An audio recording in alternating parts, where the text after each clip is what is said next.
O tema dessa mensagem é vai para dentro da paz. É um tema meio estranho, né, para ser tema de mensagem. Mas nós vamos falar sobre o amor puro e valioso que surge num genuíno arrependimento. Um amor puro e valioso que só um verdadeiro arrependimento pode gerar em nós, pode fazer com que nós sejamos alvo também de tão grande amor. E a pergunta que eu sempre faço, né, quando começa uma mensagem, a pergunta que eu tenho para você, cristão ou não, a pergunta que eu tenho é: você quer encontrar a paz? Você deseja ir, de fato, para dentro da paz? E paz é algo que nós queremos. Paz de espírito, a paz de consciência. E é isso que nós desejamos e buscamos ao longo de toda a nossa vida. E eu queria que você abrisse a sua Bíblia no Evangelho de Lucas, capítulo 7. E nós vamos ler, não todo o capítulo, mas quase todo. É um capítulo extenso, mas nós vamos ler dos versos 11 até o verso 17. E logo depois iremos para o verso 36 até o verso 50.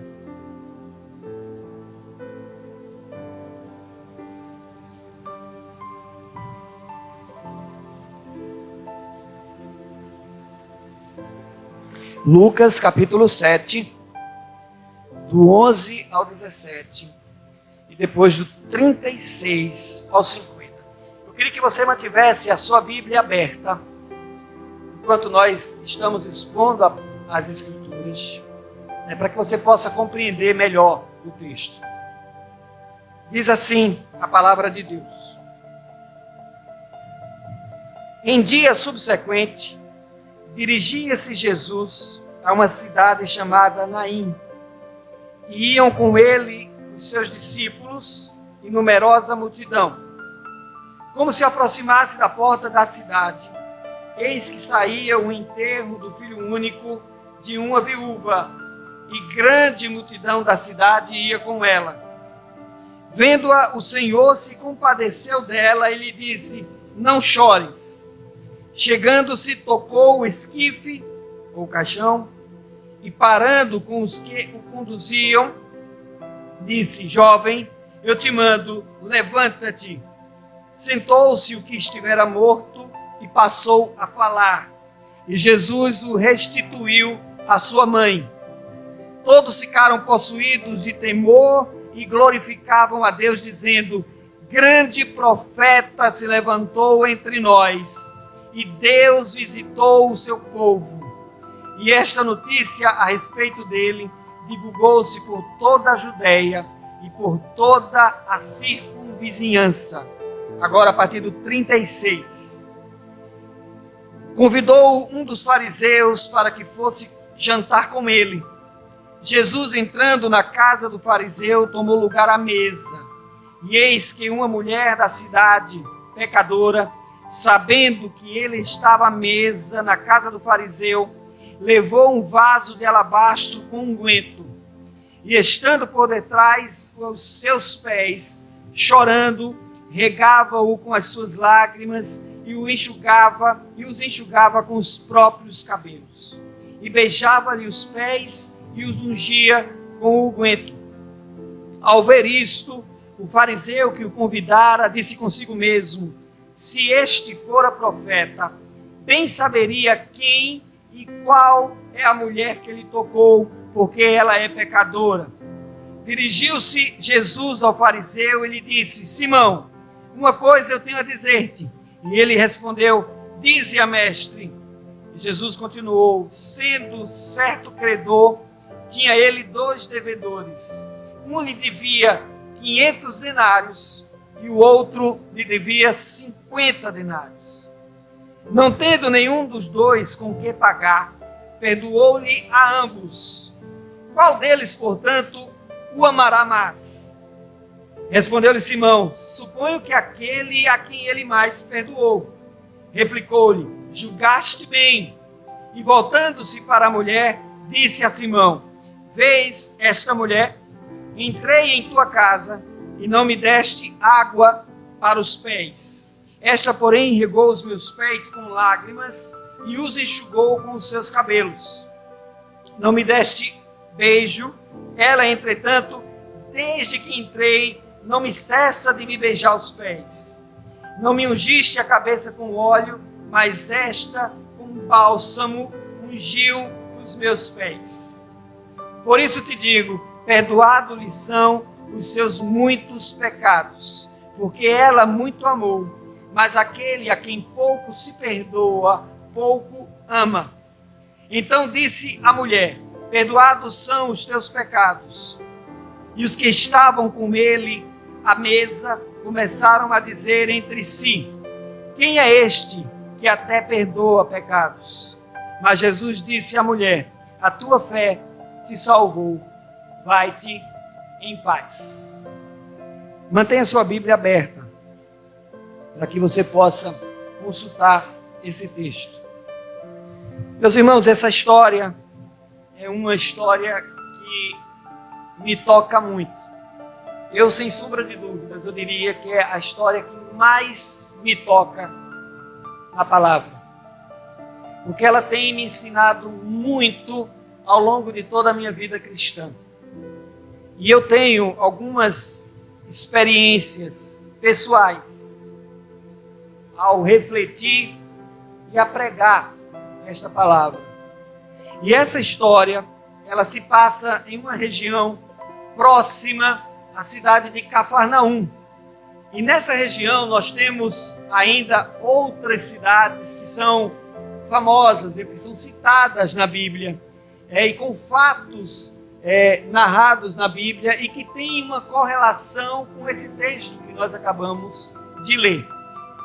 As três cidades são elas: Naim, que é a cidade que Jesus estava entrando, a cidade chamada Magdala, que é uma cidade que fica próxima, e também a cidade de Betânia. Elas estão por ali.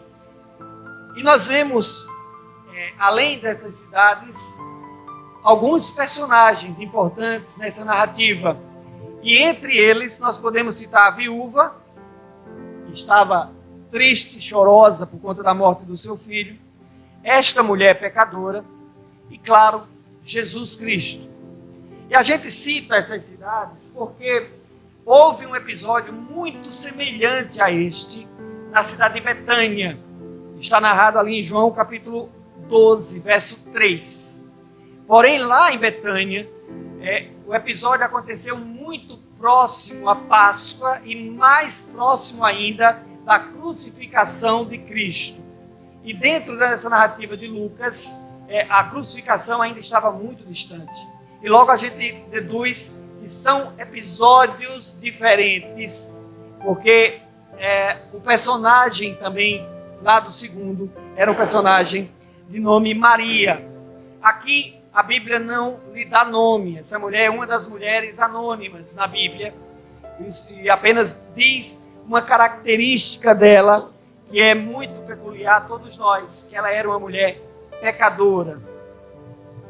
A cidade de Naim era uma vila muito pequena, muito pobre, e era habitada por agricultores. E lá se cultivava oliva, trigo, figos e uvas também. E a palavra Naim, no hebraico, quer dizer aconchego ou consolação. É esse o significado da palavra Naim.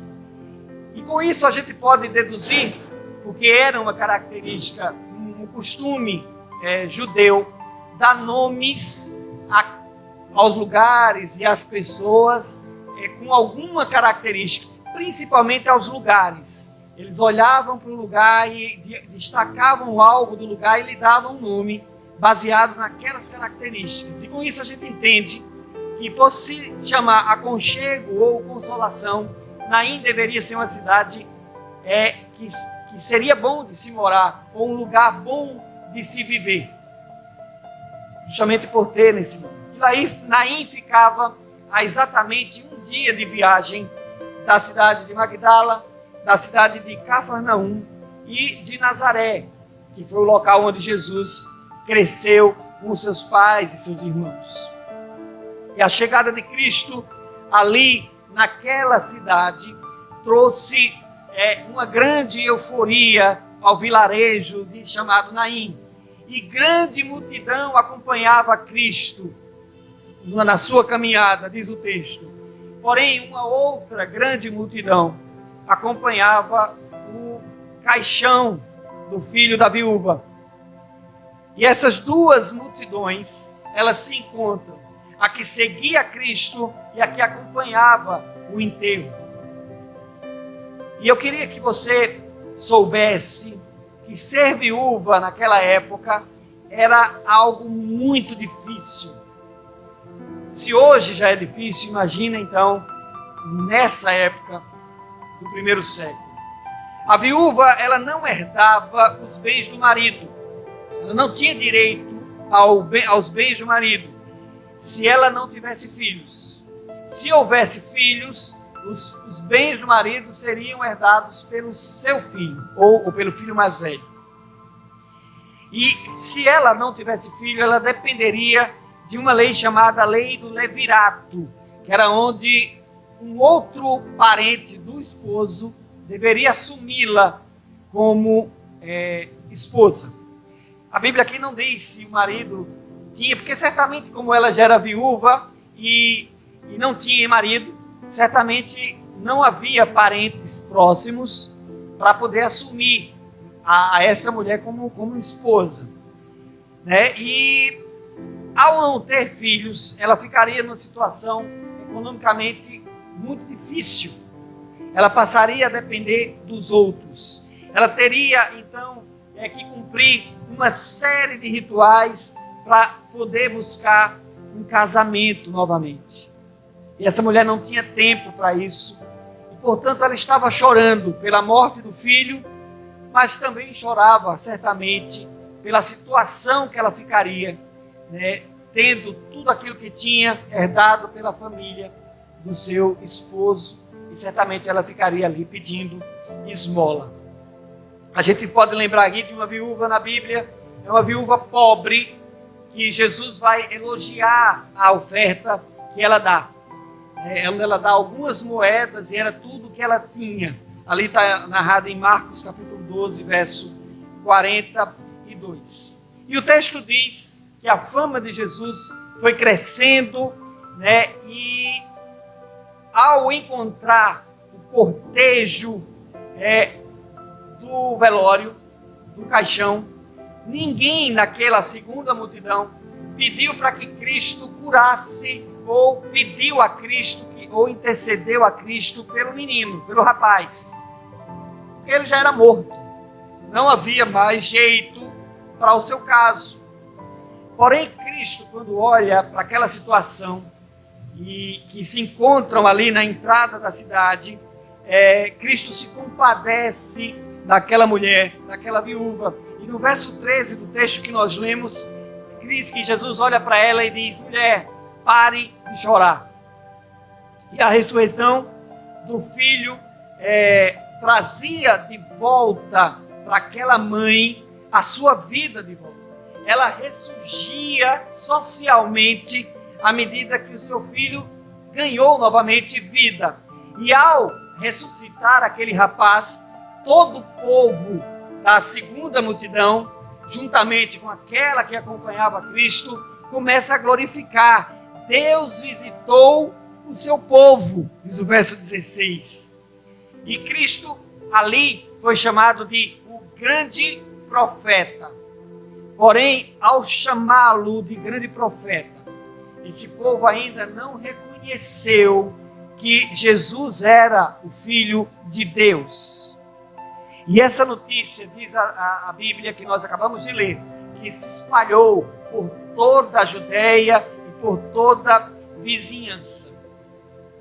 Eu queria que você observasse no verso 12, que este milagre foi feito, como nós já frisamos, na porta da cidade. E ainda hoje é assim. nas cidades que nós moramos. Geralmente nas entradas das cidades, sejam elas pequenas e sejam elas grandes, é ali na entrada da cidade que geralmente começa o maior fluxo de comércio. A gente vê muitas coisas, muitas casas de comércio, muita negociação é feita. E naquela época isso não era diferente. E haviam ali trabalhadores, havia ali guias, havia ali desempregados à procura de algum trabalho, havia ali mendigos, e como não pode ser diferente, havia ali também prostitutas. E eram ali que elas faziam ponto, eram ali que elas ficavam, porque era ali na porta da cidade onde o mercado financeiro da cidade na época funcionava, onde as negociações eram feitas.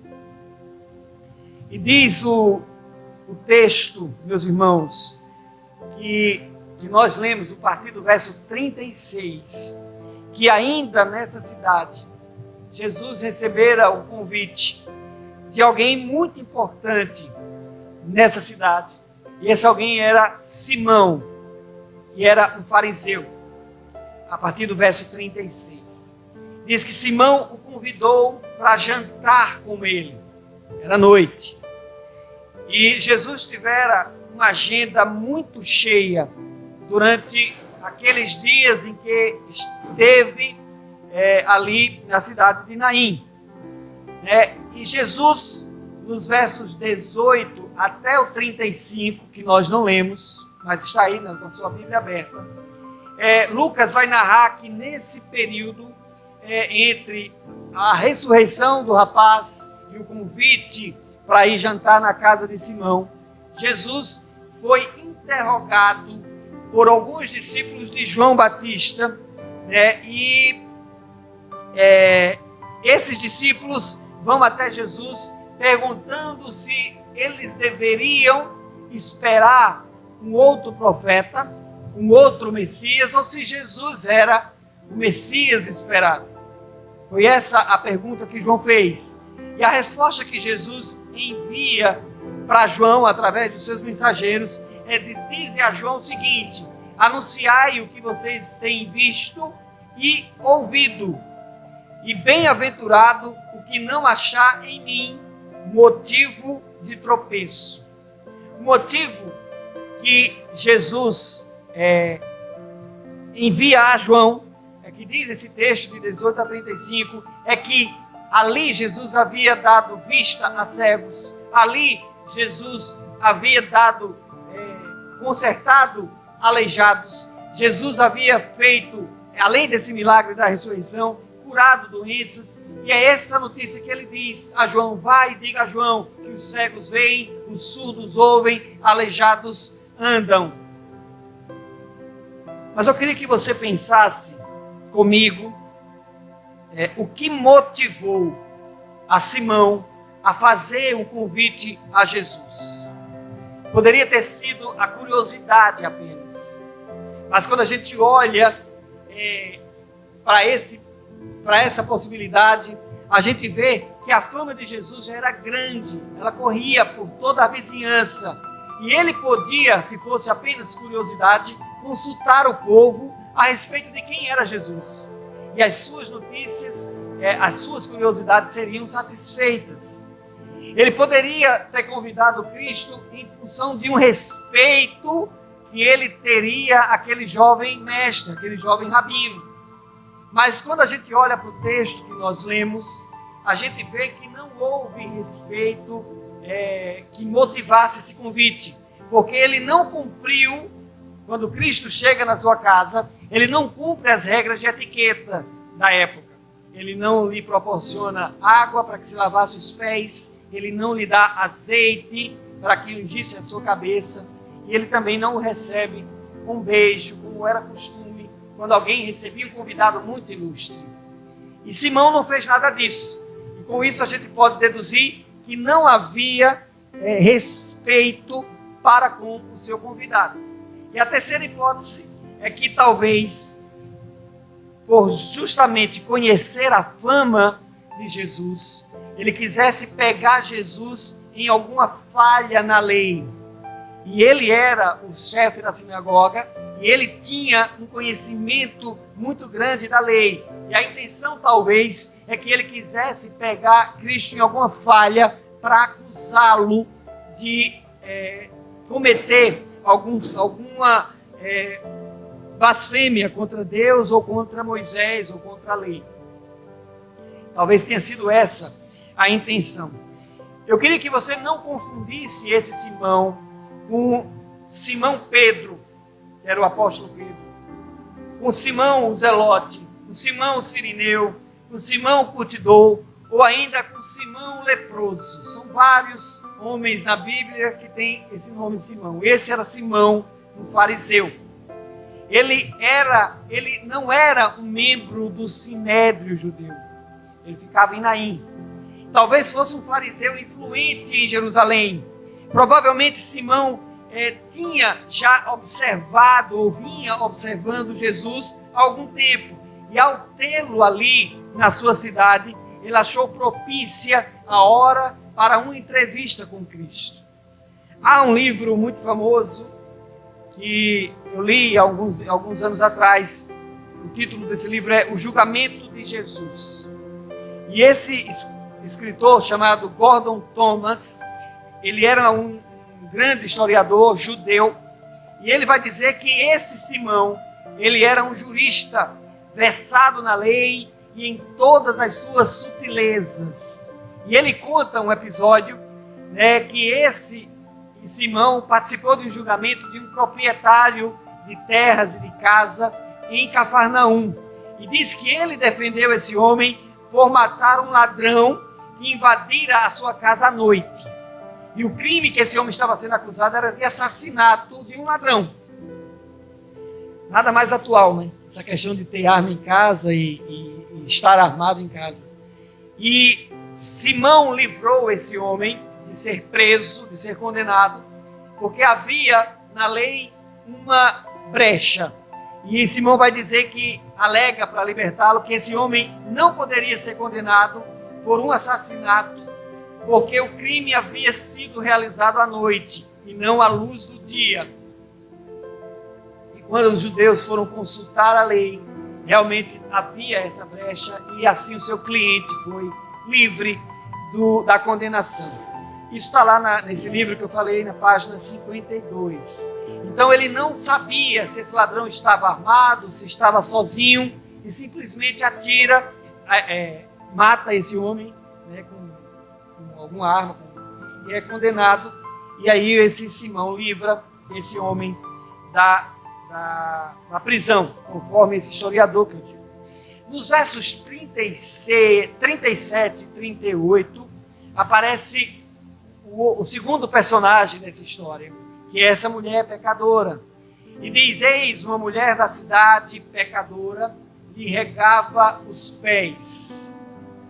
E a gente não pode, como eu disse, confundi-la com Maria, lá de Betânia, que fez a mesma coisa.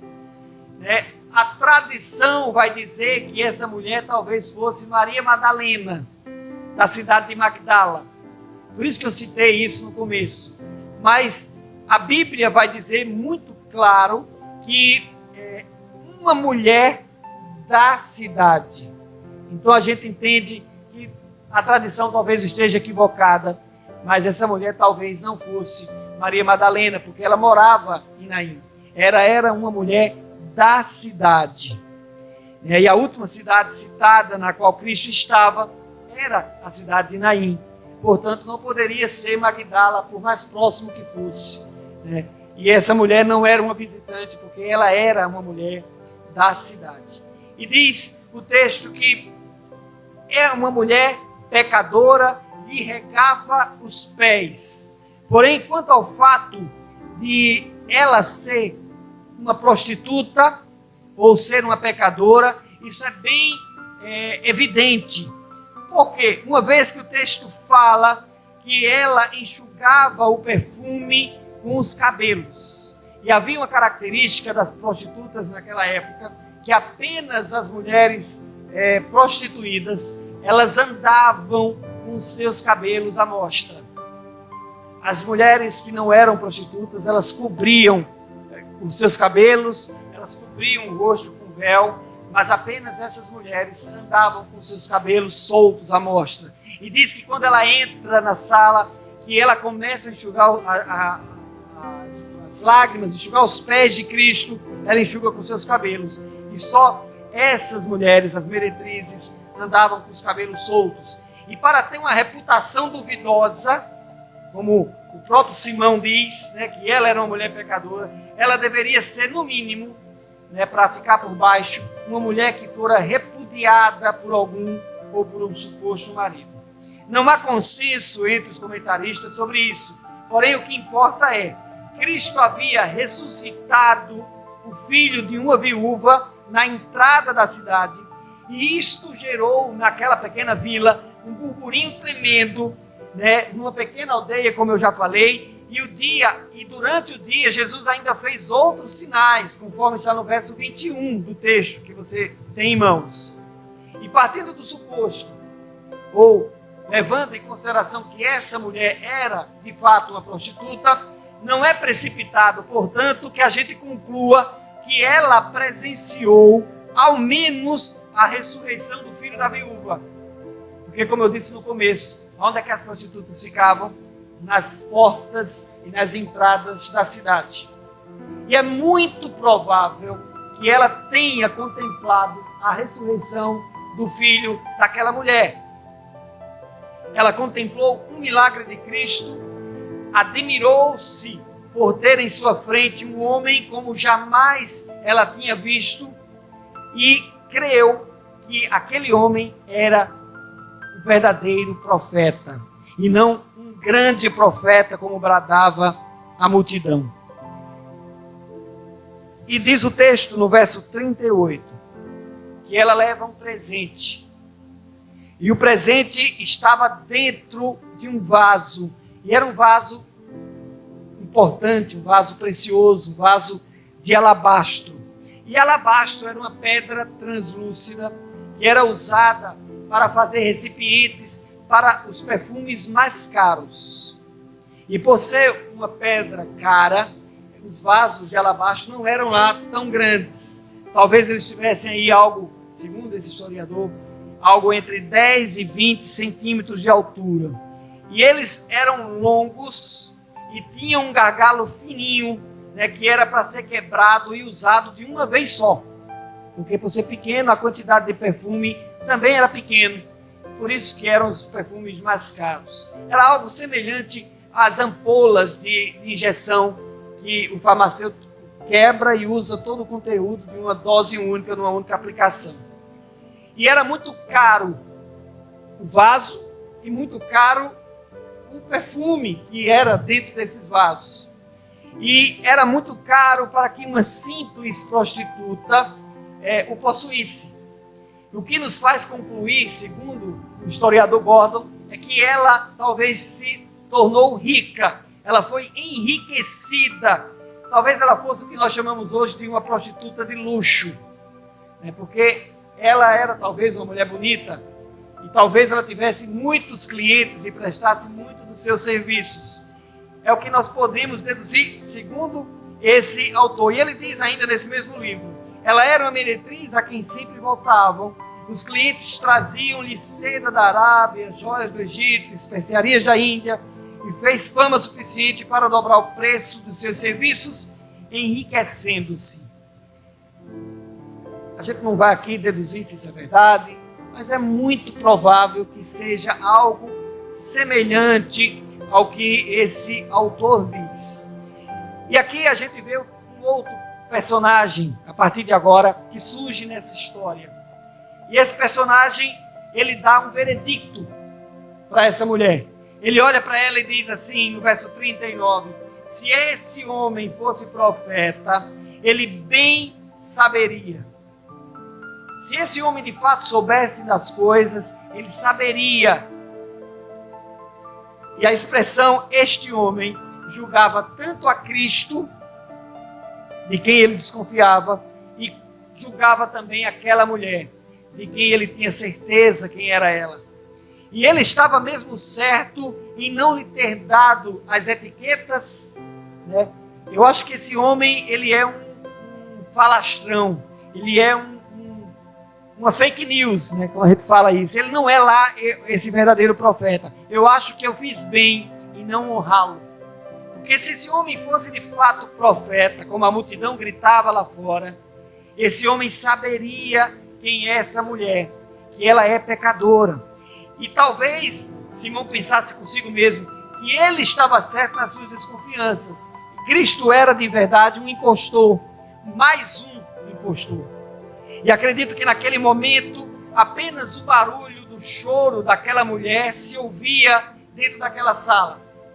Enquanto a plateia argumentava entre si e julgava em silêncio, Simão se sentia em seus feridos, em seus brios, né? E como anfitrião também.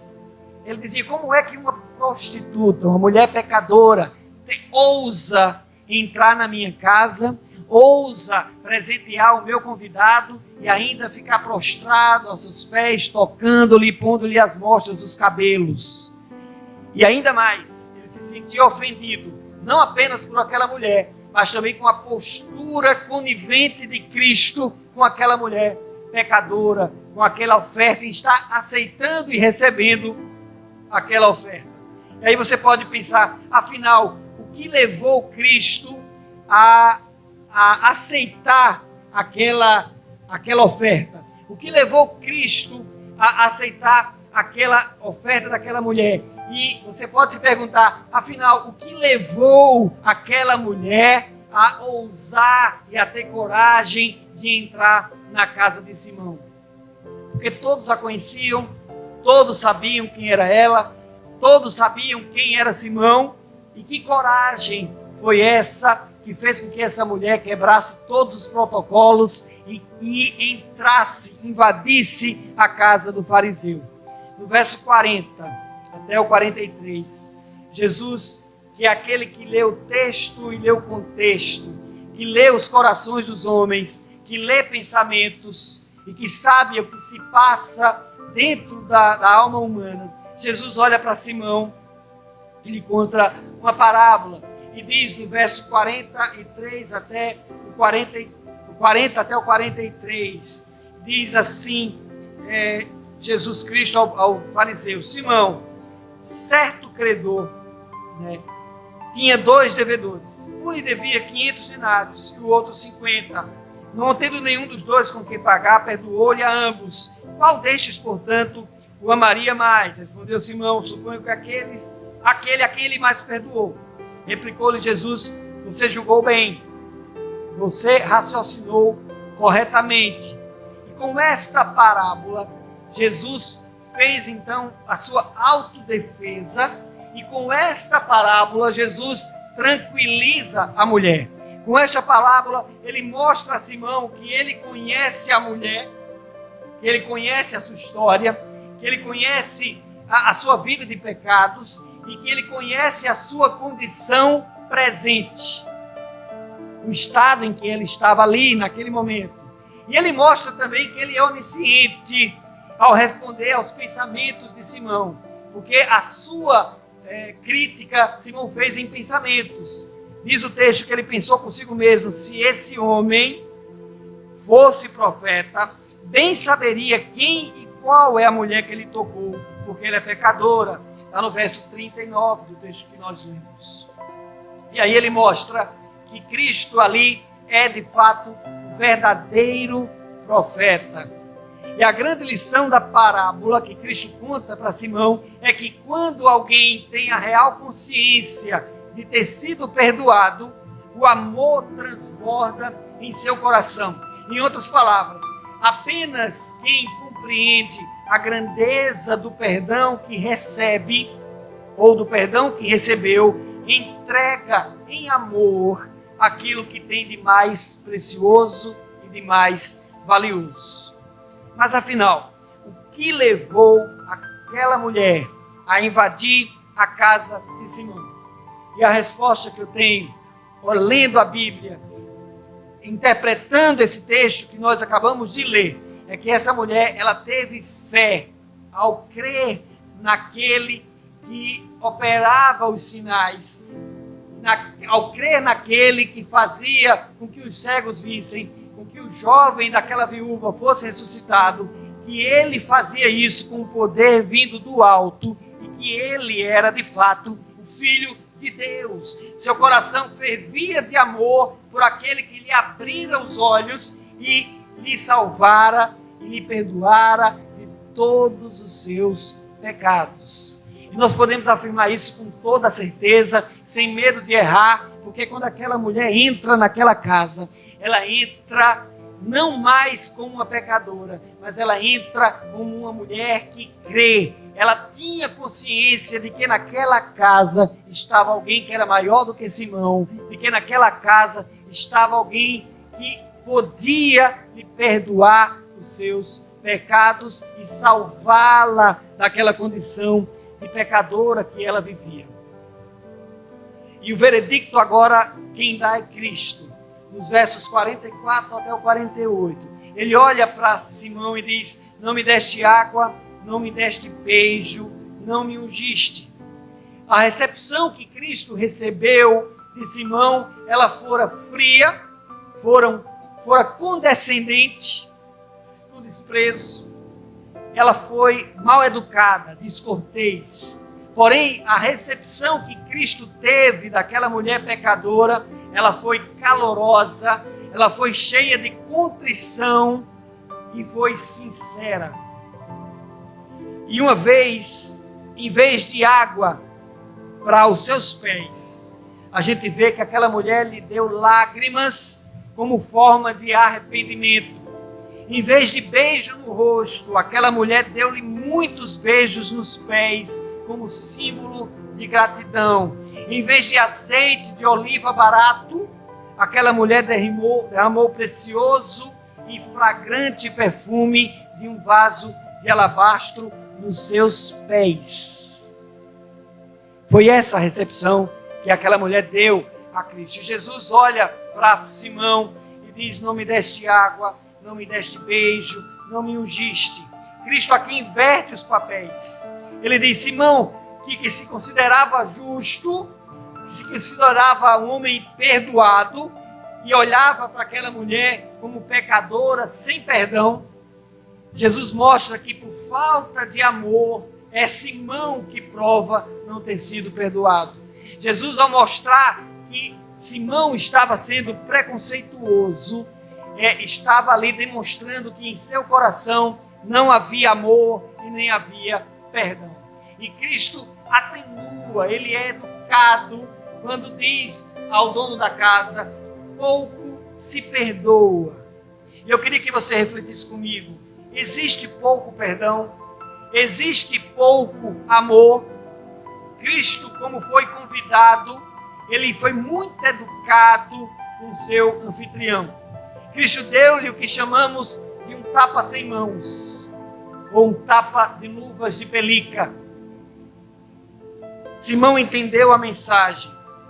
A total ausência de amor para com aquela mulher fazia com que o perdão não alcançasse o seu pecado.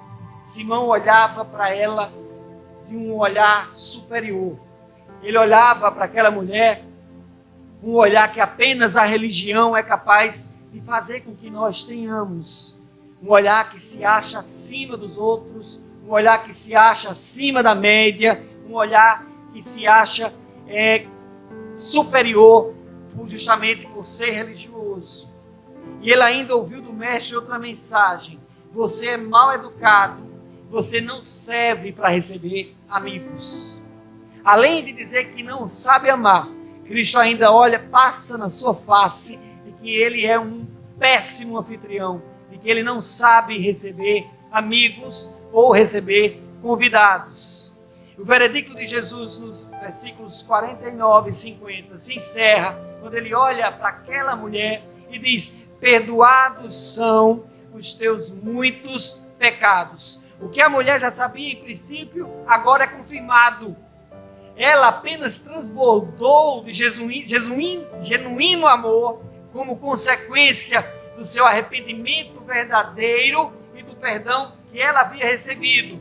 Ela precisava ouvir isto e ter a confirmação e ouvir de forma plenária que todos os seus muitos pecados haviam sido pagos, haviam sido apagados.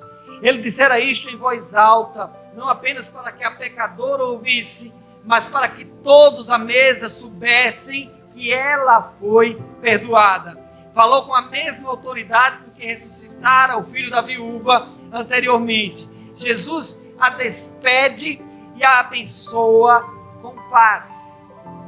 Justamente a paz que, quando no começo eu perguntei e afirmei que todos nós vivemos na nossa vida na busca da paz. Nós buscamos uma vida de paz. E nos originais, o verbo está no tempo presente do indicativo, o que descreve um estado de constante paz interior com Deus. É uma paz que vem e fica. É uma paz que vem e permanece. Literalmente, quando Jesus olha para ela e diz, vai em paz, ele quer dizer, vai para dentro da paz. É isso que Jesus diz para essa mulher. E a conclusão, meus irmãos, dessa história tão bonita, é que quando nós olhamos para esse texto, nós entendemos que Cristo é o vaso de alabastro. Foi Ele que foi quebrado em oferta de amor. Foi Ele que foi quebrado para a remissão dos nossos pecados. O que aquela mulher pecadora fizera para Ele, Cristo faria por nós no Calvário. Ele foi moído, Ele foi quebrado. Diz o texto em Filipenses capítulo 2, verso 7, que Ele esvaziou-se de si mesmo, tomando a forma de servo, fazendo-se semelhante aos homens. Filipenses 2, 7. E diz Isaías capítulo 53, 5, mas Ele foi ferido por causa das nossas transgressões e moído por causa das nossas iniquidades. O castigo que nos traz a paz estava sobre Ele, e pelas suas pisaduras nós fomos sarados. Não importa a quantidade de pecados que você tem, não importa a quantidade de pecados que você cometeu ontem, hoje e o ano passado, não importa, porque diz o texto da palavra de Deus, Isaías capítulo 1, verso 18, ainda que eles sejam como a escarlata, eles se tornarão brancos, mais brancos do que a neve. Ainda que sejam vermelhos como o carmesim, eles se tornarão brancos como a pura lã. Aí eu tenho mais uma pergunta para você, para a gente concluir. Você quer encontrar a paz? Você quer ir para dentro dessa paz? Se sua resposta é sim, eu queria que você fizesse como essa mulher e desse um passo firme na sua vida, entregando-a ao Senhor, entregando a sua vida àquele que é o único homem que pode trazer perdão de pecados.